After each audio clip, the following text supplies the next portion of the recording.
Les titres de ce journal, les pays membres de la SADC demandent à tous ceux concernés par le processus de transition à Madagascar de paraffer le plan de sortie de crise. Intervenant au sommet extraordinaire de la SADC en Namibie, le Premier ministre, le Dr Navin Ramgoolam, réitère le souhait de Maurice en faveur d'une sortie de crise rapide et dans l'intérêt du peuple malgache.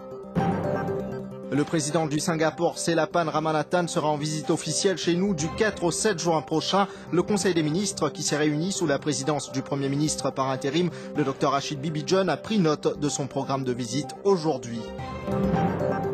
Le gouvernement Obama se dit en faveur d'un prolongement jusqu'à 2022 d'une clause tombant sous l'accord AGOA, clause qui concerne l'exportation de produits textiles multifibres de certains pays africains vers les États-Unis. À l'étranger inculpé mais libéré, Dominique Strauss-Kahn sera assigné à domicile à New York contre une caution d'1 million de dollars. Il répond de 7 chefs d'accusation.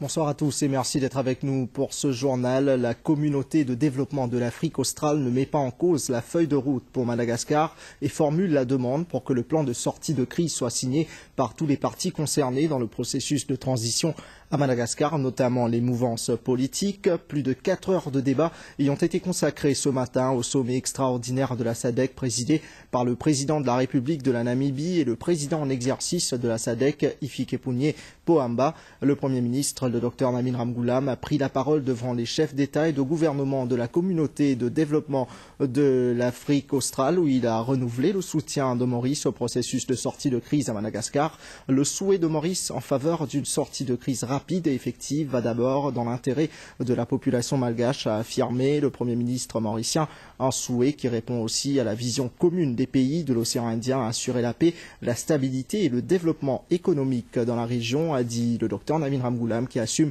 la présidence de la commission de l'océan Indien. Voyons justement les détails avec Selvina Chadian-Sangili, Joy Nirai.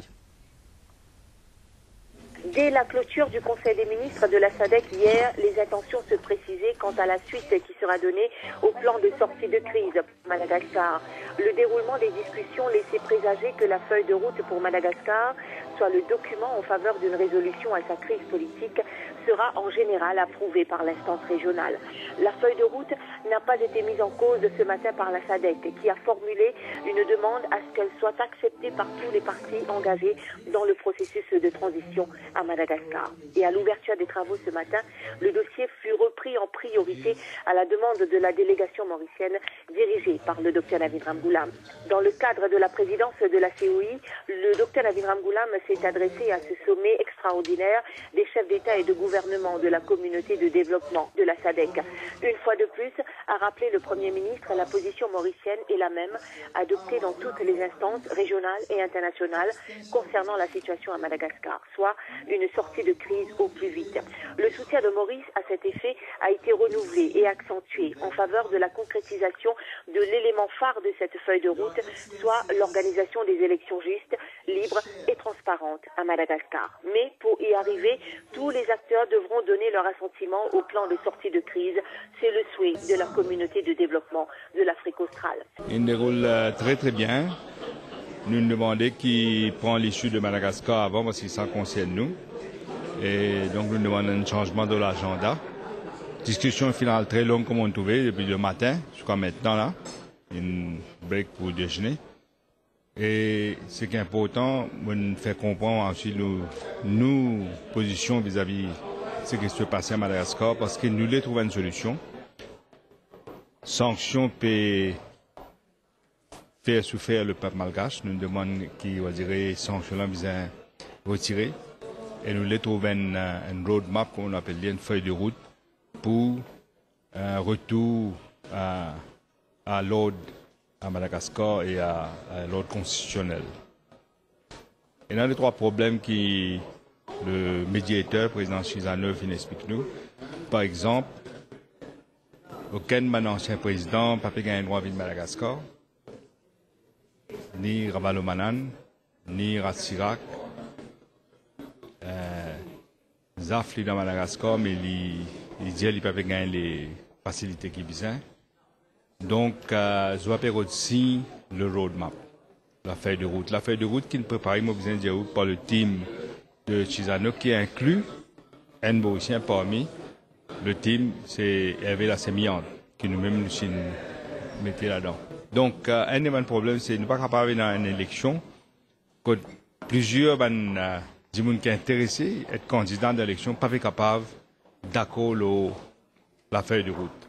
Donc, finalement, ce que nous avons décidé, c'est qu'il y a une rencontre en dehors de Madagascar, au fait à Botswana, pour demander tout vin là-bas, et demander tout d'accord, tout le monde capable de signer la feuille de route là, roadmap là, pour qu'après, capable de déclencher les procédures pour un retour à l'ordre constitutionnel. Et nous espérons qu'ils ont tout pour venir et qu'ils vont trouver une solution avant un problème qui peut aller depuis trop longtemps. Aussi pour la stabilité dans la région. Sans stabilité, tout le temps nous disons, besoin de stabilité à Madagascar pour une stabilité dans la région. Je vais expliquer ici pendant mon discours qui donne l'intérêt spécial avec Madagascar, nos proximités, stabilité pour la région et aussi nos investissements que nous faisons à Madagascar. Donc, c'est extrêmement important. Les membres satisfaits qui ne pas remettre en cause la feuille de route, mais nous pouvons faire tous les démarches pour que tout le monde signe pour nous faire démarches pour aller vers l'ordre constitutionnel avec les élections. Au niveau de l'organisation éventuelle des élections à Madagascar, Maurice entend aider à la mise en place du dispositif adéquat et pour ce faire, la commission électorale mauricienne apportera son soutien à la commission électorale indépendante nationale de Madagascar. Le Conseil des ministres s'est réuni aujourd'hui sous la présidence du Premier ministre par intérim, le Dr Rachid Bibi John. Le Conseil qui a pris connaissance du programme dans le cadre de la visite d'État du président de la République de Singapour à Maurice. Son Excellence Selapan Ramanathan sera en visite officielle chez nous du 4 au 7 juin 2011. Il présidera une délégation composée d'un ministre, d'un junior ministre, des membres du Parlement, des officiers de la présidence et du ministère des Affaires étrangères, ainsi que des représentants du monde des affaires de Singapour. Lors de sa visite, le président singapourien s'entretiendra avec le président de la République mauricien, Sahaneroud Jugnut, avec le Premier ministre, le Dr Navin Ramgoolam, et il s'adressera aussi aux membres de l'Assemblée nationale. Son Excellence Selapan Ramanathan se rendra aussi au jardin botanique Siusaga Ramgoolam à Pamplemousse, où il rendra hommage au père de la nation. Il recevra par ailleurs le titre honoris causa de l'Université de Maurice.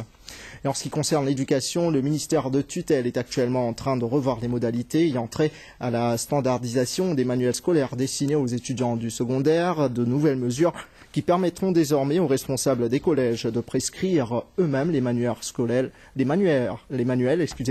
à être utilisés pendant l'année, cela en conformité avec les paramètres établis par rapport à leurs institutions respectives et en fonction des aptitudes des élèves qui y sont inscrits. Des ajustements seront aussi apportés au Book Loan Scheme destiné aux étudiants dans le besoin. Le ministère de l'Éducation a aussi mis en place un nouveau mécanisme de suivi pour la prescription des manuels scolaires et définir de nouvelles lignes directives pour les écoles. Nous reviendrons avec les autres décisions du Conseil des ministres. Ce sera un peu plus tard dans ce journal. On retrouvera Manisha Djouti. Le gouvernement Obama se dit en faveur d'une prorogation de la loi sur la croissance et les possibilités économiques en Afrique, l'AGOA qui devrait arriver à expiration en 2015. L'annonce a été faite par le secrétaire d'État adjoint américain aux affaires africaines, Johnny Carson. Il devait préciser que l'AGOA demeure la pierre angulaire de la politique commerciale et d'investissement américaine en Afrique. Les États-Unis souhaiteraient d'ailleurs proroguer jusqu'en 2022 la clause de l'AGOA sur les produits textiles multifibres de pays tierces. Johnny Carson devait aussi souligner la volonté des États-Unis d'inclure l'Afrique du Sud parmi les bénéficiaires de cette clause. Le représentant adjoint des États-Unis pour le commerce extérieur, Demetrios Marantis, a lui affirmé que l'AGOA est au cœur de la politique africaine des États-Unis. Par ailleurs, sachez que le forum annuel de l'AGOA doit se tenir du 8 au 10 juin prochain en Zambie. Ce sera en présence notamment de la secrétaire d'État américaine Hillary Clinton. Le professeur Suresh Kumar, consultant malais en matière d'enseignement de valeurs humaines, a rendu une visite de courtoisie au président de la République, Sahaneroud Jugnut, ce matin à la State House à Réduit. Le professeur Suresh Kumar est à Maurice dans le cadre de la Journée internationale de la famille qui a été observée dimanche dernier. Willy Nampa. Le professeur Suresh Kumar était accompagné de son épouse et de Mme Gayatri Ramchand Sambhu, directrice du Centre de l'Océan Indien pour les valeurs humaines. Aussi présente pour l'occasion, Lady Sarojini Jagnat. C'est la 3e visite du professeur Suresh Kumar à Maurice. We are working very closely with the Ministry of Gender for the programs on strengthening family values. This is my 3rd visit here. We have been having strategic workshops on all my 3 visits, and what we have now done is that we have identified 5 communities in the nation, and we are deploying integrated programs, consolidated programs to strengthen family values as well as strengthen communities in these 5 areas. Des CD et des livrets sur les valeurs humaines ont été remis au président de la République, Sir Anirudh Jagnat. Après des années de sacrifices, l'heure était aux récompenses pour les étudiants de l'Université de technologie de Maurice. Cette 9e cérémonie de remise de diplôme de l'institution s'est déroulée à l'auditorium Octavier à Réduit. Elle concernait les étudiants ayant réussi dans les filières du tourisme, du développement durable et de la gestion, entre autres. Compte rendu, Vikash Bagherati. Un moment de fierté et d'extrême émotion pour ces étudiants de l'Université de technologie de Maurice. Revêtus de leur toge et de leur toque noire, ils ont reçu officiellement leur diplôme devant leurs parents, proches et amis à l'auditorium Octavier à Réduit. Une cérémonie qui s'est déroulée en présence de Rajesh Jita, ministre de l'Éducation tertiaire, de la Recherche et de la Technologie. Comme le veut la tradition, le président de l'Université de technologie, le Dr Sadasivan Reddy, et le directeur de cette institution, Dormanand Fokir, ont procédé entre autres à la remise des diplômes aux étudiants de la filière développement durable et tourisme et celle de business, management et finance. C'est un travail très dur pour arriver là. Oui, on a raison, c'est un travail bien dur, un travail régulier et méthodique. Aujourd'hui, j'ai 42 ans. C'était très dur parce que j'étais la plus jeune, la plus vieille de la classe. Mais pendant 2 ans, c'était une expérience et aujourd'hui, c'est beaucoup plus fort. Parce que vraiment, on est récompensé pour les moments difficiles, les devoirs et les moments de pleurs où vraiment on a des doutes. Mais là, ça encourage à aller plus loin. C'est une très grande fierté pour moi et pour ma famille. Et après 2 ans de très durs sacrifices, je suis finalement graduée avec un MBA dans la classe, MBA Project Management. Il prend moi 10 ans pour arriver à moi aujourd'hui. Moi, j'ai commencé, je n'ai pas eu l'occasion dans ma jeunesse, donc comme on est un peu denteur, je commence à en prendre. 10 ans, il prend moi pour faire mon diplôme, faire mon degré, faire mon master. Je réussis à faire ça part-time dans Maurice. Je suis fier qu'il me reste dans Maurice, moi, de Mauricien, je en prends dans Maurice. C'était un grand plaisir. Aujourd'hui, je suis graduée et mes parents sont là, bien contents, une grande fierté, recevoir un degré. Donc, recevoir un MBA, c'est une reconnaissance, pas seulement pour le travail qu'il nous donnait pendant ces 2 ans de classe-là, mais une reconnaissance pour ça qu'il nous est capable de faire dans la société après. Et nous justement appeler bientôt à mettre en pratique ça qu'il nous finit apprendre. À l'occasion de cette 9e cérémonie de remise de diplôme, le ministre Jita a demandé aux récipiendaires de songer à une carrière dans l'enseignement pour partager leurs connaissances. Des prix spéciaux ont été remis à ceux qui ont particulièrement brillé dans leurs domaines respectifs, des prix offerts par des sponsors.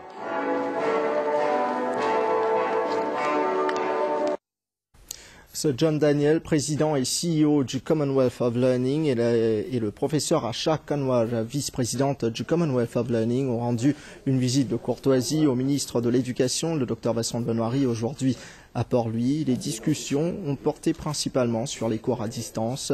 Par ailleurs, sachez que des délégués de 20 pays membres du Commonwealth ont participé à un atelier de travail à Maurice organisé par le Commonwealth of Learning.